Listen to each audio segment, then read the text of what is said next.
मी सुनेत्रा अजित पवार गांभीर्यपूर्वक प्रतिज्ञा करते की कायद्याद्वारे स्थापित झाले आहे अशा भारताच्या संविधानाबद्दल मी खरी श्रद्धा व निष्ठा बाळगीन।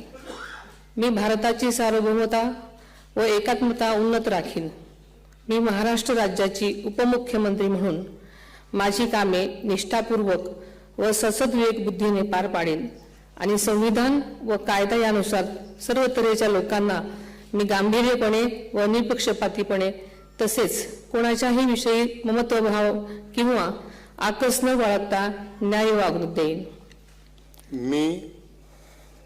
मी सुनेत्रा अजित पवार गांभीर्यपूर्वक प्रतिज्ञा करते की महाराष्ट्र राज्याची उपमुख्यमंत्री म्हणून माझ्या विचारार्थ आणली जाईल किंवा मला ज्ञात होईल अशी कोणतीही बाब अशी उपमुख्यमंत्री म्हणून माझी कामे यथायोग्य पार पाडण्यासाठी आवश्यक असेल ते खेरीज करून एरवी मी कोणत्याही व्यक्तीला किंवा व्यक्तींना प्रत्यक्षपणे वा अप्रत्यक्षपणे कळवणार नाही किंवा त्यांच्याकडे उघड करणार नाही।